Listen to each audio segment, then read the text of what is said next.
വന്ദേമാതരം ആരംഭിക്കുന്നതിന് ബന്ധപ്പെട്ട് chief secretary ഇറക്കിയ കത്തുണ്ട്. അപ്പൊ കോൺഗ്രസിന്റെ പ്രഖ്യാപിത നിലപാടിനെതിരെയാണ് സർക്കാരിന്റെ നയങ്ങളാണ് ചീഫ് സെക്രട്ടറി നടപ്പാക്കുന്നത്.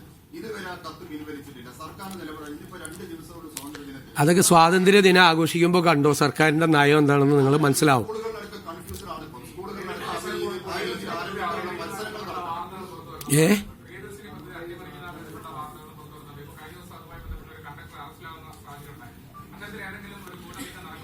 അല്ല, വ്യാപകമായ ശ്രമം ചില ഭാഗങ്ങളിൽ നടക്കുന്നുണ്ട്. ഞങ്ങളത് അന്വേഷിച്ചുകൊണ്ടിരിക്കുകയാണ്.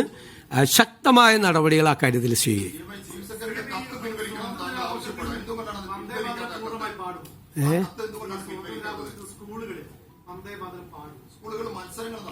ചീഫ് സെക്രട്ടറിയുടെ കത്തൊന്ന് വായിച്ചു നോക്കും. ചീഫ് സെക്രട്ടറിക്ക് ഡൽഹിയിൽ നിന്ന് അയച്ച കത്ത് ചീഫ് സെക്രട്ടറി LSCD സെക്രട്ടറിക്ക് ഫോർവേഡ് ചെയ്തു. അത്രയല്ല, ഫോർവേഡ് ചെയ്തു. ചീഫ് സെക്രട്ടറിയുടെ ജോലിയാണത്. ഫോർവേഡ് ചെയ്തു. സ്റ്റേറ്റ് ഗവൺമെന്റ് നയമല്ലല്ലോ പറഞ്ഞിരിക്കുന്നത്. അവിടെ അയച്ച ഹാർത്തിരംഗയായിട്ട് ബന്ധപ്പെട്ട ആ പരിപാടിയിലിരുന്നു. സ്വാതന്ത്ര്യദിനവുമായിട്ട് ബന്ധപ്പെട്ട കാര്യങ്ങൾ സർക്കാരാണ് തീരുമാനിക്കുന്നത്. സർക്കാരിന് അതിൻ്റെ അകത്തൊരു കൃത്യമായ നയമുണ്ട്. UDFന് അത് സംബന്ധിച്ച ഒരു കൃത്യമായ നയമുണ്ട്. അത് നിങ്ങൾ ഓഗസ്റ്റ് 15 ഇനി അധികം ദിവസമില്ലല്ലോ, അപ്പോൾ മനസ്സിലാവും.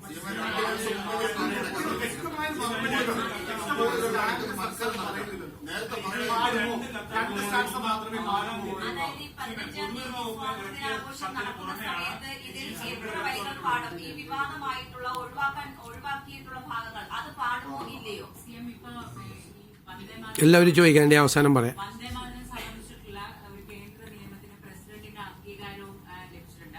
നിയമപരമായിട്ട് സംസ്ഥാനങ്ങൾക്ക് ഇത് ആലപിക്കാനുള്ള ഒരു ബാധ്യത ഉണ്ടാകുമോ? ആ കാര്യത്തിൽ സംസ്ഥാന സർക്കാരിന് എന്ത് ചെയ്യാൻ കഴിയും?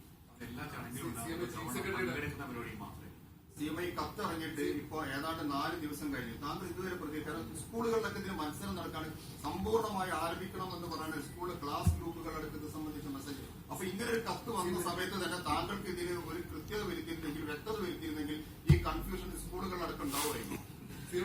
ചീഫ് സെക്രട്ടറിയുടെ കത്ത് സ്വാഭാവികം പുറത്തു വന്നു. അത് പല ഉദ്യോഗസ്ഥന്മാർക്കും പോയിട്ടുണ്ട്. അപ്പൊ സ്വാഭാവിക ഒരു ആശയക്കുഴപ്പം ഉദ്യോഗസ്ഥന്മാർക്കിടയിലുണ്ടാവില്ലേ? ഇത് മുഴുവൻ പാടിയില്ലെങ്കിൽ നിയമ നടപടി ഉണ്ടാവും. അപ്പൊ അങ്ങനെ സർക്കാർ ഒരു നിർദ്ദേശം കൊടുക്കുമോ? അല്ല, ഞാൻ പറഞ്ഞല്ലോ, ഇതിനകത്ത് സർക്കാരിന് ഇതിനകത്ത് കൃത്യമായ നയമുണ്ട്. അത് ഓഗസ്റ്റ് 15 അത് വളരെ വ്യക്തമാവും സർക്കാരിന്റെ നയം എന്താണ് ഇക്കാര്യത്തിലെന്ന്. പിന്നെ നിയമം പാസ്സാക്കിയിട്ടുണ്ട്. നിയമം പാസ്സാക്കി പ്രസിഡന്റ് ഒപ്പുവെച്ച് അത് നോട്ടിഫിക്കേഷനായിട്ട് വന്നിട്ടുണ്ട്.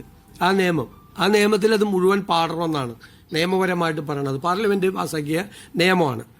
അതിനെ അധിക്ഷേപിക്കുകയോ അത് ചെയ്യാതിരിക്കുകയോ ചെയ്തു കഴിഞ്ഞാൽ 3 വർഷം തടവ് വരെ കിട്ടുന്ന നിയമമാണെന്ന് പറഞ്ഞിട്ടുണ്ട്. പക്ഷേ സംസ്ഥാന സർക്കാരിനും നേതൃത്വം കൊടുക്കുന്ന കോൺഗ്രസ് ലീഡ് ചെയ്യുന്ന UDFനും അതിനെക്കുറിച്ച് കൃത്യമായ ഒരു നിലപാടുണ്ട്. ആ നിലപാടനുസരിച്ചിട്ടേ ഞങ്ങൾ കാര്യങ്ങൾ ചെയ്യുകയുള്ളൂ.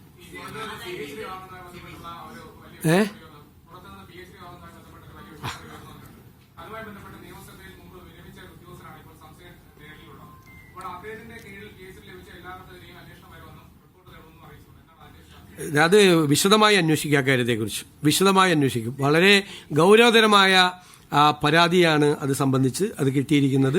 ഗൗരവത്തോടുകൂടി അന്വേഷിക്കുന്നത്.